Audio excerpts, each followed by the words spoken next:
სტუდიაში საუბარს დავიწყებ შოთა უტიაშვილთან რონდელის ფონდის მკვლევართან. შოთა ამ შემთხვევაში განსაკუთრებით უფრო მეტად იმის გამო მოვიწვიეთ, რომ ეგრეთ წოდებულ ძალოვანი სტრუქტურების მთელს ამ მოდელში გადაადგილებაზე თავისი აზრი გითხრას, თუმცა ეს რა თქმა უნდა არ უკავშირდება მხოლოდ აი ამ სფეროში არსებულ სიახლეებს. სკინთლის სკანდალზე სალაპარაკოდ ნამდვილად არ მოგვიწევი ხარ, თუმცა მაყურებელს უნდა უთხრა, რომ კვირის ფორმულაში ამ თემაზე ზოგადად უფრო მეც ვისაუბრებთ. შოთა, სიუჟეტის პირველი ნაწილი მთლიანად ეძღვნებოდა გადაადგილებებს ერთობ მოულოდნელს, არა იმიტომ, რომ რაიმე ტიპის პოლიტიკური ბალანსი პარტიებს შორის ქვეყანაში არსებული ვითარება ახდენს გავლენას ივანიშვილის გადაწყვეტილებებზე ან რაიმე ტიპის შიდა, ასე ვთქვათ, შემაკავებელი მექანიზმები შეიძლება არსებობდეს. არა, ჩვენ ვიცით, რომ საქართველოში უკვე კლასიკური დიქტატურა ამ თვალსაზრისით, მაგრამ ზუსტად ამ დიქტატურებისთვის დამახასიათებელი პრინციპებიდან გამომდინარე გაჩნდა ბევრი კითხვა. აქამდე სურათი ასეთი იყო, რომ ივანიშვილი თავის ქვეშ რამდენიმე კლანს ერთდროულად ასაზრდოებდა და ზოგადად კლასიკური დიქტატურების სამოცანას წარმოადგენს არც ერთი ძალაუფლების ცენტრი ისე არ მოძლიერდეს მთავარი დიქტატორის ქვევით, რომ მან საფრთხე უშუალო დიქტატორს შეუქმნას. ამ პრინციპიდან გამომდინარე გაუგებარია კობახიძე, კალაძის კლანის ასე მოძლიერება და საკვანძო სტრუქტურის ამ თვალსაზრისით სუსის ხელმძღვანელის თანამდებობის ჩაბარება. აქვე თუ დავაკვირდებით, მნიშვნელოვანი არის არა მარტო ის, რა დაემართა ყოფილ სუსის უფროსს, არამედ ისიც, რომ სუსის მინისტრის მოადგილეებიდან არავინ არ დარჩა თანამდებობაზე, მათ შორის თავად ბიძინა ივანიშვილის მძახალიც კი. რა ხდება თქვენი ვერსიით? ხო, ძალიან უჩვეულო ამბავი მოხდა. 2015 წელს შეიქმნა სუსი და მას შემდეგ სუსში მხოლოდ ორი უფროსი გამოიცვალა. პირველი უფროსი იყო გომელაური, რომელიც ახლა შინაგან საქმეთა მინისტრია და მეორე იყო დილუაშვილი. 6 პრემიერი გამოიცვალა ამ პერიოდის განმავლობაში და მხოლოდ ორი სუსის უფროსი. ყველაზე სტაბილურ. ხო, იმიტომ რომ ეს ამ სისტემაში, სისტემა ხო დგას ძალოვანი უწყების კონტროლზე, ხო? სიტყვაზე ხვალ რო პოლიცია არ გამოვიდეს და არ დაარბიოს მიტინგეები, ზეგ მთავრობა ან იარსებებს ან არა, ხო? და ამ ძალოვან უწყებში, რა თქმა უნდა, შსს მაინც ყველაზე მნიშვნელოვანია. მაგრამ სუსი ძალიან მნიშვნელოვანია, არა მხოლოდ იმიტომ, რომ თქვა ოპოზიციას აკონტროლებს და ასე შემდეგ. არამედ იმითაც, რომ აი აკონტროლებს თვითონ ოცნებას და ხელისუფლებაში მყოფ გუნდს. და ივანიშვილს ეუბნება, აი ბატონო ბიძინა ამ თქვენზე ეს თქვა, ეს იმას გაურიგდა, ეს იმას შეხვდა, ანუ ძალიან მნიშვნელოვანი. ამიტომ იყო არ ცვლი და არასოდეს. და რაც თავია ყველას ნიშნავდა მხოლოდ პერსონალური ლოიალობის ნიშნით, ხო? ეხა გომელაური იყო მისი დაცვის უფროსი და დილუაშვილი მასთან მუშაობდა ბანკში წლების განმავლობაში, ხო? ანუ არა პოლიტიკური და რაც თავია არც ერთ პრემიერს არ აძლევდა უფლებას, რომ შეეცვალა ძალოვანი მინისტრი. და ეხა ამ ორივე პრინციპის სრულ დარღვევა ვნახეთ. ამ დაინიშნა ადამიანი, რომელიც როგორც ჩანს პერსონალურად არ არის დაკავშირებული, ბიოგრაფიაში საერთოდ კვეთები ვაჟუსთან არ ძებნება და კიდევ უფრო უცნაური ამბავი არის ის, რომ ეს არის ამ კლანის ეხა დაწინაურებული კობახიძის კლანის აშკარა წარმომადგენელი, რაც ადრე არასოდეს ასევე არ ხდებოდა. გარდა ამისა, ხელისუფლებიდან ქრები გარდა სუსის უფროსისა, რომელიც როგორც ჩანს საბოლოოდ გაწიეს. 20 წლიდან გაწიეს არანაკლებ მნიშვნელოვანი ფიგურა ღარიბაშვილი. აღარც ღარიბაშვილია, კი, ფორმულად პარტიის თავმჯდომარე რჩება, რაც საინტერესო ამბავია, რომ რჩება და ჯერ არ მოუხსნიათ. და არც მისი გარემოცვა აღარ იძებნება ოცნებაში. ანუ მარტო ქვეყანაში კი არ ხდება ავტორიტარების განმტკიცება, ხო თვითონ მართველ გუნდში ხდება ერთი კლანის ვერტიკალის კრისტალიზაცია რაღაც ერთი კლანის გარშემო. რაც ივანიშვილისთვის ძალიან უცნაურია. ხო, კიდევ ერთ დეტალს შემოვიტან შოთა იმისთვის, რომ სრული სურათი კიდევ უფრო საინტერესოდ გამოიყურებოდეს. სუს ჰქონდა არა მხოლოდ ფუნქცია გარეთ და შიგნით მაცავე სისტემაში კონკრეტული ადამიანების ჯგუფების ასე ვთქვათ თვალთვალის მიყურადღების ინფორმაციის მიწოდების და ასე შემდეგ, არამედ დიდწილად ის აკონტროლებდა ფინანსური ნაკადების მოძრაობას, მათ შორის შავი ფულის და მათ შორის ძალიან მნიშვნელოვანი დიდი ბიზნესების, მათ შორის ლეგალური ბიზნესებისაც, რომელსაც უბრალოდ ჩვენს სისტემაში მსხვილი დამკვირვებელი ჭირდებათ, ასე ვთქვათ. პირდაპირ ვთქვა, ეს იყო ფაქტობრივად ოცნების მათ შორის დიდი საარჩევნო ყულაბის ერთ-ერთი მთავარი შემოსებიც. ამ მიმართულებითაც ჩვენ ვიცით, რომ ბატონი სუსის ყოფილი მინისტრი ლილუაშვილი გარკვეული ავტორიტეტით გამოირჩეოდა და სტაბილურობის გარკვეულ განცდას აჩენდა წლების განმავლობაში განსაკუთრებით ბიზნესმენებთან მისი ურთიერთობების კვალობაზეც და ასე შემდეგ. კობახიძე მათთვის დაულაპარაკებელ ტიპად ასოცირდება. უჭირთ მასთან ურთიერთობა და ძალიან რთულია მასთან რაიმე ტიპის ასეთ გრძელვადიან სოციალურ კომუნიკაციაში ყოფნა. ოხანაშვილი გაგრძელება არის კობახიძის. ესეც ძალიან დიდ რყევებს იწვევს და სრულბუნდოვანებას, გაურკვევლობას. ამ კრიზისულ სიტუაციაში, რომელშიც რეალურად არის ახლა ოცნება, რაც არ უნდა ბევრი ვილაპარაკოთ ოპოზიციურ ფლანგზე არსებულ სისუსტეებზე, აქეთ არის უკვე ფაქტობრივად ფიქსირებული დიდი კრიზისი. არალეგიტიმურობა ქვეყნის შიგნით, არალეგიტიმურობა ქვეყნის გარედან და ჩამონგრეული დაკარგული ბოლო ხავსი ტრამპის ადმინისტრაციასთან რაღაც გარკვეული კომუნიკაციის. ხო, ანუ ყველაფრის გარეშეა დარჩენილი პროპაგანდისტულ ნაწილშიც და პოლიტიკურ ნაწილშიც. და ეს ვითარება მისთვის არ გაუმჯობესდება, თუ რამე მნიშვნელოვნად არ შეიცვალა. ანუ შედის კიდევ უფრო ღრმა კრიზისში, იღებს ისეთ ტიპის კანონებს, რომელიც ამ დიქტატურას უკვე ფორმალიზებულს ხდის, მის დამოკიდებულება უფრო მეტად გამწოვდება შიგნიდანაც და გარედანაც და ამ დროს გადასასვლელზე ცვლის ცხენით ცხენს კი არა სხვა სახეობებს აღარ ჩამოვთვლი, მაგრამ საკმაოდ პრობლემატურ ფიგურებს. პრობლემატურია მისთვის, აი მე ხა ყველაზე მეტად მახსენდება შევარდნაძის აი 94 წლის შევარდნაძის როცა აფხაზეთის ომში დამარცხების მერე ჩამოვიდა, მე გამსახურდიას მომხრეები მაკინაღამ ის დაამარცხეს, მოსმოუწია რუსებს და რუსებთან კონტაქტზე გასვლა, რუსების დახმარებით დაამარცხა გამსახურდია და მე რუსებს მისცა საშუალება, რომ მის მთავრობაში დაენიშნა ძალოვანი მინისტრები, ხო, გაჩნდა ნადიბაიძე, გიორგაძე, ასე. ამას რა მოყვა მე? დირექტორ შევარდნაძის წინააღმდეგ. იმიტომ რუსებმა ჩათვალეს, რომ თუ ამ მის მთავრობას თვლიანად ვაკონტროლებთ, შევარდნაძე რაღაც გვჭირდება. ეხლა თუ წარმოვიდგენთ, რომ ერთი კლანის ხელში მოექცა მთავრობა, სუსი, ადმინისტრაციული რესურსი და თან ეს კლანი არის სრულიად ლოიალური რუსეთისადმი. ანუ კობახიძის მთავრობაში მოსვლის შემდეგ, ეხლა ის არის რომ თქვა, იქამდე ძალიან პროდასავლურები იყვნენ, მაგრამ კობახიძე არის პრორუსული კურსის სიმბოლო.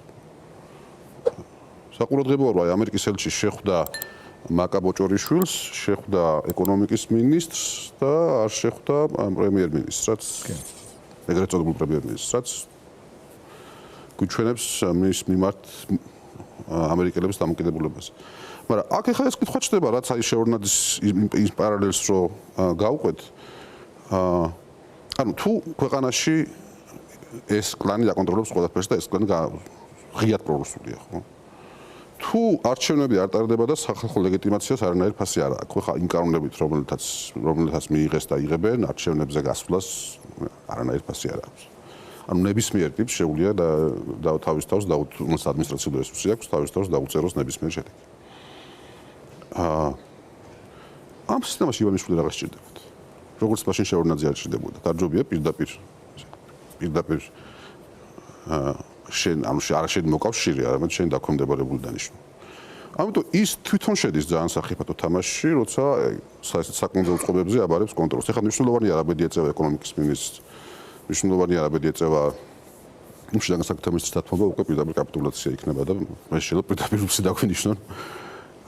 ასე რომ ამ თავისმა პარანოიამ, რომ ვიზმეს მისი დამხობა უნდა, ივანიშვილი შეიყვანა ისეთ ვითარებაში, როცა ეს ძალიან მოწყვლადია რუსების ნებისმიერი მანიპულირების მიმართ. ჩვენ ახლა ვნახავთ კიდევ უფრო ღიად, თითქოს მეტი რაღაც ღიად პრორუსული უნდა იყოს, მაგრამ ჯერ ჟურნალია, ხო, ჯერ კინო არ გვინახავს. აი ჩვენ ვნახავთ, რომ უკვე პირდაპირ რუსები გააკეთებინებენ ყველაფერს, რაც უნდათ და არც ამას არც დამალავენ და პირიქით მოსკოვში ხაზს გაუსვამენ. ვაჩვენონ, რომ აი საქართველოს ბოლომდე ჯიბეს შეუზით. და ეს არის სინამდვილეში მაგათი ეს პირდაპირ გააკეთებინებენ რა შეგვიძლია ვთქვა რა შეიძლება იყოს ეს მაგალითისათვის ახლა საქმე ისე მიდის რომ ევროპის საბჭოს საპარლამენტო ასამბლეაში ქართული დელეგაციის უფლებამოსილების ცნობა არ მოხდება იმედი ვიგონიოთ რომ ჯერ ევროპის საბჭოდან საქართველოს არ გამოგვრიცხავენ ისევე როგორც იმედი გვაქვს ყველას რომ არ მივამართლათ საქმე იქამდე რომ ვიზა ლიბერალიზაცია შეუჩერდეს ხო თუნდაც დროებით საქართველოს მოქალაქეებს ეგ რუსებიც არ არის თავარი ამბავი ხო ეს რაც ისე მიდის თავარი ამბავი ეს თავარი ამბები რა შეიძლება იყოს ეს ბოდიში მათთვის მნიშვნელოვანია. თითქოს არაფერი, მაგრამ ბოდიში რუსების მნიშვნელოვანია ეს მთელი საპარლამენტო საგამოძიებო ცირკი. იმსახურება მარტო იმ მიზანს, რომ სალავიობა თავის გაცემაში თქვას, რომ აი ქართველები ნახე ვიხადეს თუ არა ბოდიში. და არა მარტო ამას, იმას რომ არაღიარების პოლიტიკა ჩამოიშალოს და რუსეთის უკრაინაში ომის დაწყების ასე ვთქვათ ბრწყალებში მორალურ პოლიტიკური მიზნები საქართველოს ამ პრეცედენტით უფრო მეტად გამართლდეს პუტინისთვის. ხო ხა ის მხოლოდ დაცვით რეჟიმშია და სუმუდმივად პროვოცირების ობიექტი იყო და აი ეგ ბატონო საქართველოში საქართველომვე მისმა ხელისუფლებამვე გაასამართლა იმ ქვეყნის ხელმძღვანელობა პრეზიდენტი და ასე შემდეგ რომელმაც ომი დაიწყო და ის არის დამნაშავე და ასე შემდეგ. აი საინტერესოა ეს პარალელიც რომ მაშინ იმ წლებში როცა შევარდნაძე დათანხმდა ამ რუსებთან ამ გარიგებას და ეს რუსები დანიშნა ministrებად ესენგეში შევედით სამხედრო ბაზები განლაგდა საქართველოს ტერიტორიაზე და მე ეს პარლამენტში რო გაეტანა ეს საკითხი. თქვა რომ ხა ჩვენ რუსების ფაქტობრივად მოკავშირეები ვართ და არანაირი მიზეზი რუსებს არ ექნებათ რომ ოსეთის და აფხაზეთის დაბრუნებაზე უარკვითხენ და საწყალ დევნილებს ეუბნებოდნენ რომ ჩარლაკით შემოძნებით და მზად იყავით აი ხვალ თუ არა ზეგ თუ არა მასე. და ეგეც გამეორდა. ეს ყველაფერი გამართლდება იმით რომ ესენი იტყვიან რომ აი ხალხო ნახეთ აი ყაბელაშვილი ფეხბურთელი იყო ალანიაში თამაშობდა და აი ხა ნახეთ რაღაცა ოსებთან რაღაც ფორმაც გავაკეთებთ, აფხაზებთან რაღაც ფორმაც გავაკეთებთ. ოღონდ როგორც ის საწყალ დევნილები ეულოდნენ თვეობით, წლებით და რა თქმა უნდა სამწუხაროდ საუბედუროდ არაფერი ამ საქმედან არ გამოვიდა, ისე დამთავრდება ეს ამბავიც. აუცილებლად ნახავთ ჩვენ იმას, რომ დაიწყებენ ლაპარაკს, რომ აი ნახეთ ახლა აი ხვალ თუ არა ზეგ ჩალაგეთ შემოდნები და დაბრუნდებით. ანუ თუ გვინდა რომ მომავალ შევხედოთ, აი საკუთარ ისტორიის ცოდნა არის ძალიან მნიშვნელოვანი და ეს პარალელები 30 წლის წინანდელი მოვლენებთან არის ძალიან თვალშისაცემი. შოთა ამ ყველაფრის პარალელურად ხდება მნიშვნელოვანი ამბები სამინისტროების დონეზე კი არა ქვეყნებს შორის ურთიერთობების კონტექსტშიც. თქვენ მუშაობდით ამ სისტემებში და სახელმწიფო უსაფრთხოების სამსახური ყოველთვის იყო ერთ-ერთი მნიშვნელოვანი რგოლი მათ შორის დასავლეთის შესაბამის ინსტიტუტებთან ურთიერთობის. მე ვიცი რომ დღემდე გარკვეული ინფორმაციების გაცვლაც მიმდინარეობდა ლილუაშვილის მიმართ გარკვეული ნდობა დასავლურ ინსტიტუტებში ჯერ კიდევ სწორედ იმის გამოც იყო შენარჩუნებული რომ არსებობდა გარკვეული თემები და სფეროები რომელშიც რაღაცა დონის თანამშრომლობა იყო შენარჩუნებული იქნებოდა ეს ანტიტერორისტული ნარკოტიკების ტრანზიტის კონტროლი და სხვა რაც მნიშვნელოვანი არის დასავლეთისთვის. ლილუაშვილი შარშამ იყო კიდეც ვაშინგტონში ჩასული, მათ შორის პოლიტიკური გზავნილებითაც ერთადერთი ადამიანი იყო, ვისთან სამთავრობო შემადგენლობიდან კომუნიკაცია შეინარჩუნა შეერთებულმა შტატებმა. ახლა მივიღეთ ის სურათი, რომ ეს ბოლო ადამიანიც ჩაიხსნა და მეტიც სუსში მოვიდა რუსეთის პირდაპირი გაგრძელება. რა და ის ადამიანები, რომელთა ბიოგრაფიაშიც რაიმე ტიპის ასე ვთქვათ, სანუგეშებელი ამ მიმართულებით ბევრი არაფერია, მათ შორის მოადგილეები მყავს ხედველობაში. გავეცან მე მათ ბიოგრაფიას ერთ-ერთს ვიცნობდით პარლამენტში მის მიერ ასე ვთქვათ ისე ცნობილი საქციელების გამო არც თუ ისე პოზიტიურად განაწყობს ადამიანს, მაგრამ ეს მისი კულტურის ნაწილი არის, თუმცა პროფესიული ნაწილს რაც შეეხება, ბევრი არავითარი ვიცი, თუმცა საგარეო დაზვერვის უფროსად ყავდა დანიშნული. როგორც ჩანს, საგარეო დაზვერვასაც ალბათ სუს შეუერთებენ. ხო, არის მაგაზე ლაპარაკიც. ხო, როგორც ჩანს, მაგრამ აი ზოგადად რა ელის სახელმწიფო უსაფრთხოების სამსახურს ამ კუთხით, იმ ფუნქციას, რომელსაც ასრულებდა და მათ შორის ამ დონეზე დასავლეთის ინსტიტუტებთან ჩვენს ურთიერთობებს. არა, თვითონ სუსის შიგნით ალბათ მეორე არაფერი. ანუ პერსონალები შეიცვლებიან, რა თქმა უნდა, ეხლა წმენდას მოაწყობენ და ლილუაშვილის ხსოვნას გააქრობენ საერთოდ იქიდან. მაგრამ რას საკეთებდნენ იგივეს გააგრძელებენ რა, ოღონდ სხვა მიზნებით. ეხლა დასავლეთთან რაღაც ურთიერთობა ყველა ვარიანტს დარჩება რა. არის საკითხები მართლა აი კონტრტერორიზმი, სადაც კონტრტერორიზმის საკითხებში ამერიკა ალბათ თანამშრომლობს ჩრდილოეთ კორეასთან. თქვათ რადიაციული ნივთიერების უკანონო ბრუნვა სუფთა კრიმინალური საკითხები, რომელშიც რაღაც ურთიერთობა დარჩება, მაგრამ თქვენ მართალი ხართ, ლილუაშვილი იყო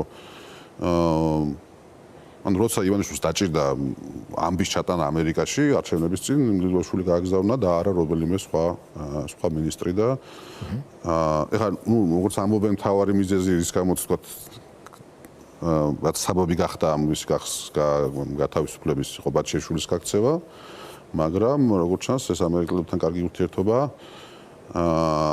იყო ის რაც რუსებს არ მოსწონდათ და კი თუმცა ჩვენ ამ შემთხვევაში ვლაპარაკობთ არა მარტო იმაზე ვინ გაანთავისუფლა არამედ ვისით ჩაანაცვლა ეს კონტექსტს ცვლის კიდევ სხვა მიმართულებით და ჩვენი საუბრის შეჯამება რო გამოგვივიდეს თუ სწორად გავიგეთ თქვენ ემხრობით მათ შორის საქართველოს უახლესი ისტორიის პარალელების მოხმობით იმ ვერსიას რომ ქვეყანაში მიმდინარეობს თავად ივანიშვილის პერსონალური კომპონენტის ჩანაცვლების პროცესით ამას ნებით დაყვა ივანიშვილი თუ იძულებით ხდება ეს ყველაფერი ეს ჩვენ არ ვიცით მაგრამ ფაქტია რომ კობახიძეზე აწყობილი ვერტიკალით კომპლექტდება ყველა საკვანძო ცენტრი ძალაუფლების რაც თქვენი აზრით ნიშნავს იმას რომ რუსეთი მათი მეშვეობით სისტემური ადგილობრივი მენეჯმენტის ეტაპზე გადადის უკვე ივანიშვილის პერსონალისტური დიქტატურის ნაცვლად კი ხა შეურნაძე აფეთქეს და გადარჩა ეხლა არ ვიცი ივანიშვილს რას უმზადებს რუსეთი შეიძლება იყოს საპატიო პენსიონერი ან აქ ან რუსეთში ან ძალაუფლების რაღაც ნაწილი დაუტოვონ მაგრამ ის უკვე ისეთ მდგომარეობაშია როცა თავისუფლებას ვერ მიცემს რუსეთის ნებისმიერ მოთხოვნაზე უარი განცხადოს ანუ ის რომც დარჩეს ბევრად უფრო კონტროლირებადი იქნება რუსების მიერ ვიდრე აქამდე იყო და საბოლოო ჯამში რუსეთი როცა ჩათვლის რომ ყველაფერს ანუ ეს არჩევნების გაუქმებაც მაგიტო ხდება ამ არჩევნებზე გვაჩვენეს რომ ნებისმიერი შედეგის დაწერა შეუძლიათ მაგრამ კიდევ უფრო გაამკაცრეს ამის მერე კანონები რატო იმიტომ რომ აი ივანიშვილზე კიდევ უფრო მიუღებელი რომ მოვიდეს იმასაც რომ დაუწერონ მაღალი შედეგი მაგრამ ამ სისტემის პრობლემა რა არის რომ თქვა კობახიძე ამს რომ ივანიშვილი აღარ შემჭირდება და მე კობახიძე ამთვლებს ივანიშვილს და მე რომელიმე ხარებას შეუძლია თქვა რომ მე რა შემჭირდება კობახიძე გაურიგდები რუსებს და მე ვიქნები პრემიერი ან რა ვიცი მის რომელიმე მოადგილეს და ასე შემდეგ ისეთ პერსპექტივა დაიხატა რომ მხოლოდ ღრმა დამოსუნ თქვა და მოქმედება გურჩება მხოლოდ მადლობა შოთა უტიაშვილი რონდელის ფონდის მკვლევარი გვეხმარებოდა არსებული ვითარების შეფასებაში